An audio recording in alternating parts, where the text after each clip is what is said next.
Yo yo yo, Ceze'ye döndüm. O kadar zordu ki kamerayı açıp çekmek. O kadar zordu ki sabahtan beri şu kahveyi de içeyim öyle. Bir tekrar edeyim de öyle. Ne diyeceğim, ne yapacağım? O kadar zor açtım ki kamerayı ve karşısına geçtim. Saat kaç şu anda? Saat 5. Saat 5. Gerçekten saatlerdir şunu yapmamak için yapmadığım şey kalmadı. Bir de kahveyi nasıl içeceğim mesela? Bu 5. mi olacak, 4. mü? Hani bunu nasıl içeceğim? Hani ben size anlatacağım ve soracağım. Siz konuşurken mi içeceğim? Hani bu ana haber bülteni mi? Ha, görüntü girince, çekilenler girince, sanat eserleri falan gösterilirken ben o sırada stüdyoda şey içeceğim. Artık sınıfta ayakta durup ders anlatmayacağıma göre, öğretim üyesi olmadığıma göre artık neden kamera önünde ayakta anlatmayayım, değil mi? Diğeri de çok spiker gibi oluyordu. Tamam, küçükken Defne Samyeli'ye özenip saçımı şöyle kısa kısa kestiriyor olabilirim ama YouTube'un da bir formatı var yani. Haber spikeri gibi durup bir de prompterdan okumak, yani hazır yazdığım şeyleri yansıtıp onları ard arda sıralamak çok zevkli olmuyordu. Defne Samyeli'ni de anmış olduk. Harika, nostaljik zamanlar. Gerçi günümüzde kimse ya da hiçbir şey artık eskimediği ve geride kalmadığı için nostalji duygusu da değişiyor olabilir. Hani belirli şeyler eskiyi hatırlatırdı. Belirli yüzler, oyuncular, diziler. Artık herkes Aslan Kral'ın tekrar filmi çekiliyor. Artık her filmin ikincisi çekiliyor. Daha Çılgın Cuma'nın ikincisi yeni çekildi. Hani şöyle güzelce hatırlayamıyoruz artık. Geçmişte kalmıyor. O yüzden Defne Samyeli de geçmişte kalmış bir figür değil sanırım. Her neyse, konumuz Defne Samyeli olmayacak. Evet. Asıl tartışmak istediğim şeye geçmeden önce bir kahve mi yudumlasam? O sırada siz neler yaptınız, ben yokken anlatabilirsiniz.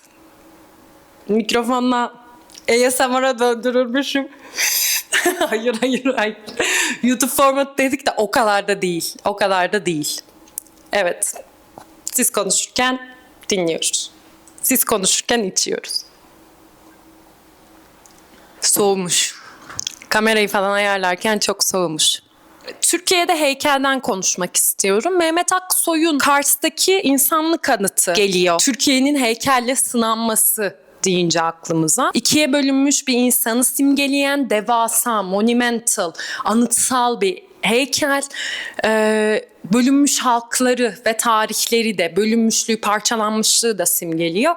Kars'taydı ve 2011 yılında Recep Tayyip Erdoğan başbakanken ucube dedi bu heykele ve Allahu Ekber nidaları arasında bu heykel yıkılmaya başlandı. İşte Türkiye'de heykel sorununun çerçevesi genelde bu. Allahu Ekber, İslam, günah, ahlaksız, çıplak.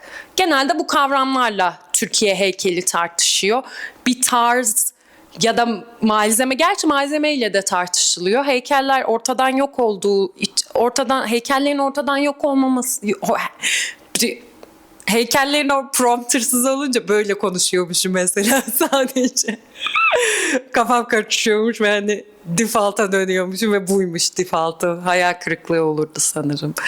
Çok insanın da zaten fazla beklentisi olduğunu düşünmüyorum. Özellikle İngilizce videolar az izlenince. Yine karşımda olmayan insanlara trip atıyorum. Ben yine kahvemden içeyim siz tribime karşılık verirken. Yine kötü içmeye devam ediyorum. Kötü. Heykeltıraş Mehmet Aksoy Erdoğan'a tazminat davası açıyor. 10 bin lira kazanıyor tazminat davasından. Ardından da bu haram para ben kullanmam diyor. Heykeltıraş böyle bir söylemde bulunuyor. Ve tabii ki Cumhurbaşkanı'na hakaretten soruşturma açılıyor. Mehmet Aksoy'un otoriteyle, hükümetle ilk sorunu bu değil.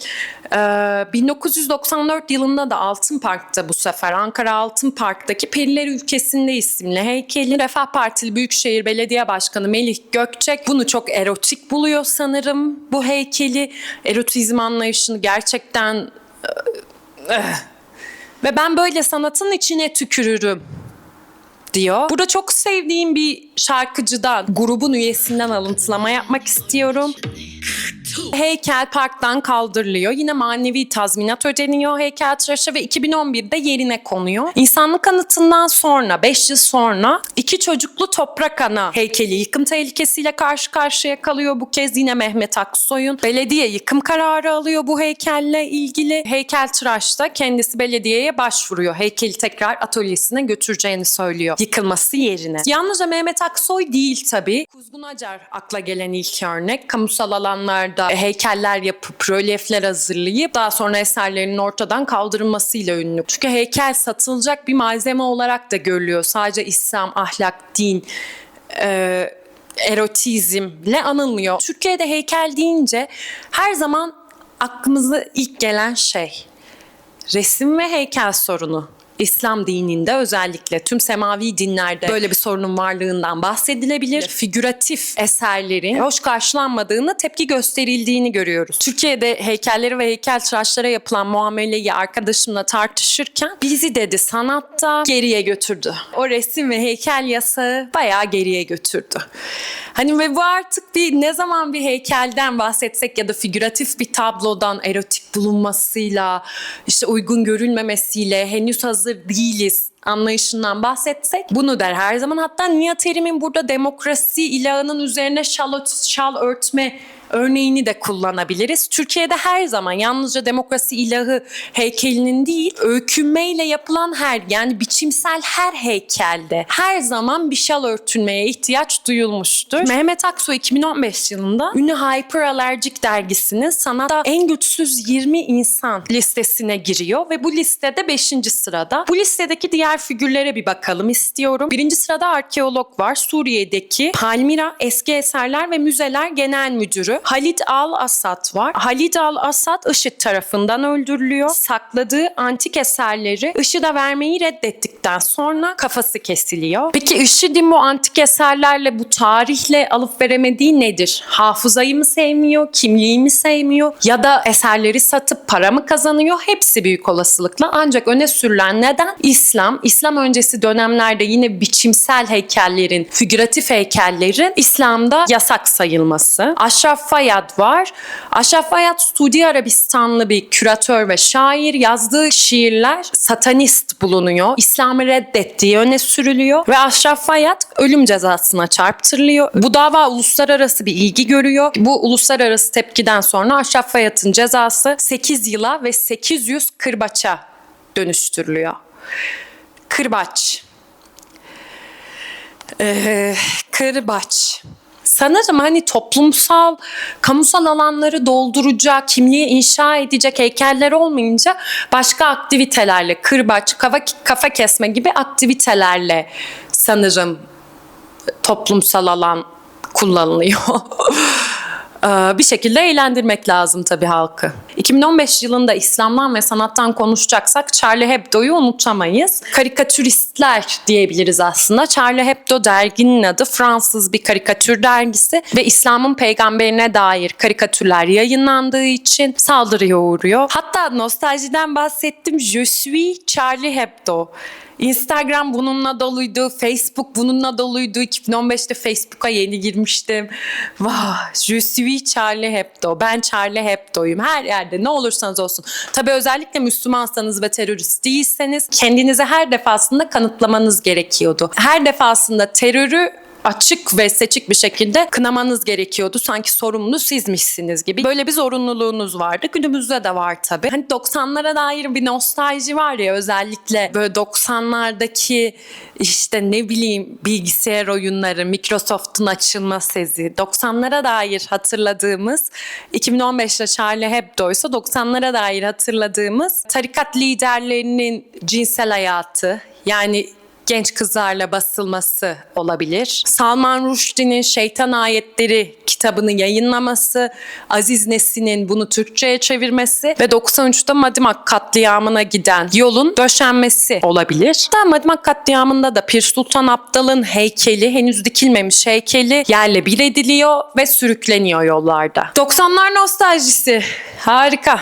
Tabi liste sadece İslam'ın saldırısına uğrayan ya da İslam'dan müzdarip sanatçılardan oluşmuyor. Cheryl Laporte diye Virginia'da bir öğretmeni de dahil ediyor listesine. Hyperallergic. Şehadeti kopyalamalarını istiyor sınıfından. Ödev olarak veriyor. Veliler panikliyor. İlçedeki tüm okullar kapatılıyor. Dinin her türlü alanda, yalnızca sanatta değil, eğitimde de, kamusal alanda da çok öne çıktığı bir dönemdeyiz yani 2015 yılından beri. Ve hatta en son yalnızca 2015 değil, 2023 yılında Feshane'de açılan bir sergiden bahsetmek istiyorum. Ortadan Başlamak isimli sergi İstanbul Büyükşehir Belediyesi tarafından Cumhuriyet'in 100. yılını kutlayan bir sergi. Cami önünde dansöz oynatan eserler ve İslam'a hakaret eden eserlerin bulunduğu iddia ediliyor. LGBTİ propagandası yapıldığı iddia ediliyor. O resim ve heykel yasağı bayağı geriye götürdü. Sanat tarihinde bu ayrım ne zaman ortaya çıktı? Bu ayrıma ne deniyor? Yani bu görüntüsüzlüğe, ilahın, kutsalın görüntüsüzlüğüne ne deniyor?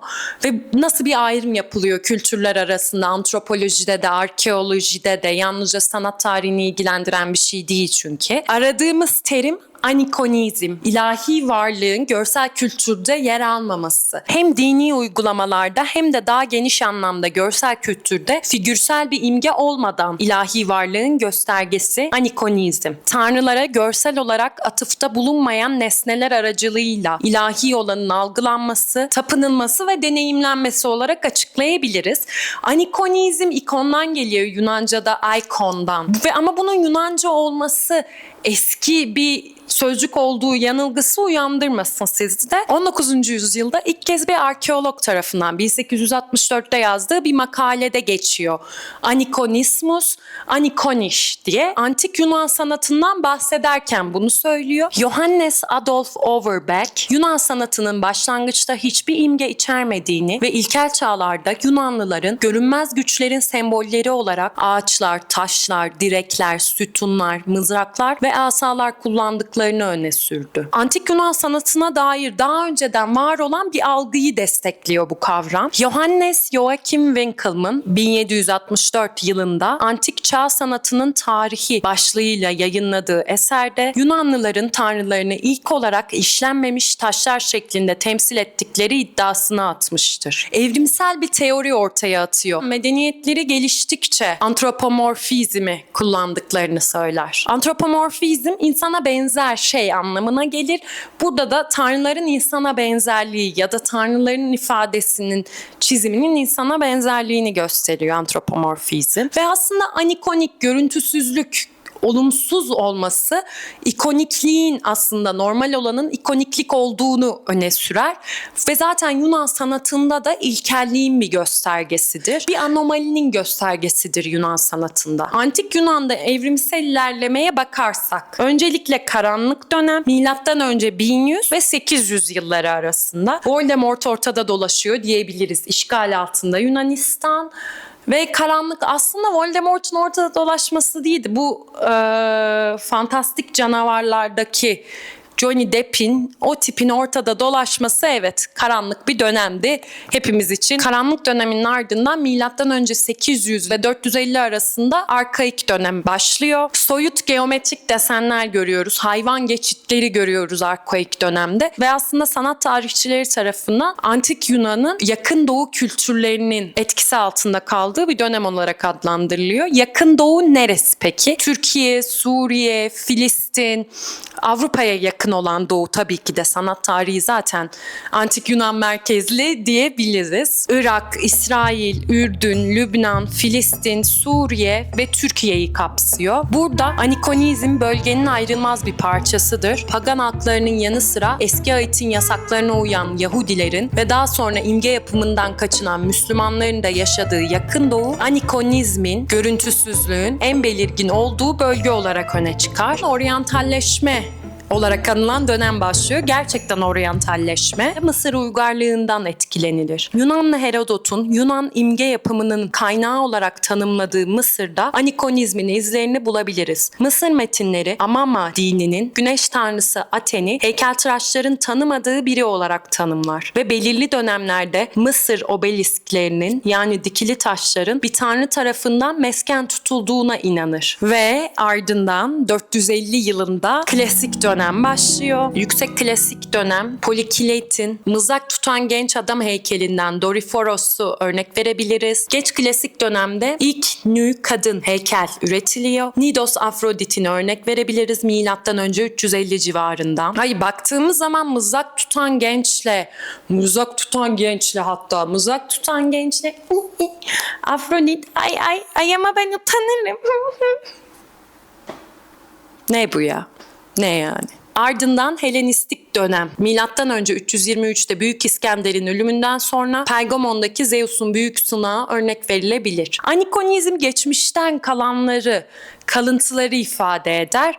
Asıl Yunan sanatına gelmeden önceki basamaktır. Yani anikonizm, görüntüsüzlük, görüntüsüz bir şekilde Tanrı'yı anma, kendi başına bir ifade olmaktan daha çok, kültürün belirleyici bir özelliği olmaktan daha çok bir eksiklik, bir özür olarak görülür. Ve hatta belki yakın doğuda anikonizm yaygın dedik ve hatta belki kaçınılmaz bir geriliğin ifadesidir. Ayakta duran dikey nesnelere, fallus nesnelere tapınma bir gerilik, bir ilkellik olarak görülür. Anikonismus, anikoniş terimlerini kullanan Overbeck'e göre ilkel insanların bu taşları kullanmaktan, dikili taşları kullanmaktan başka çaresi yoktu.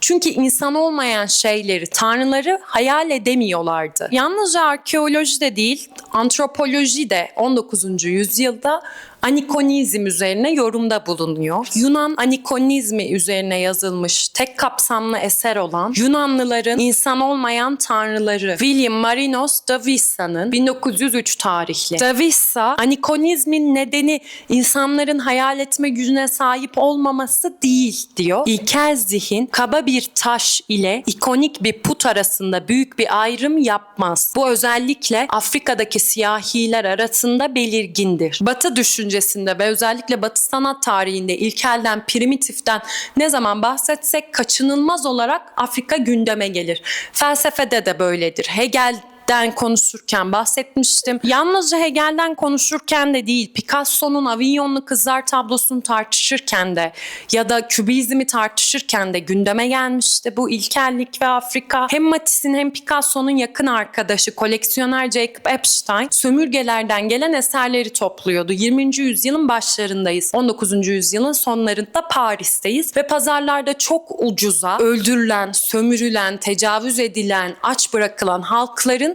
çalıntı eserleri satılıyor. Ve biz bu eserlerde henüz Avrupa sanat tarihinde görmediğimiz soyutlamayı görüyorduk. Suratların ifadesizliği, düzlüğü, bir soyutlama geleneğini yansıtıyordu. Batı sanatı da bu soyut geleneğini çalmıştı, kendine mal etmişti. Burada çalmıştı dememiz çok önemli.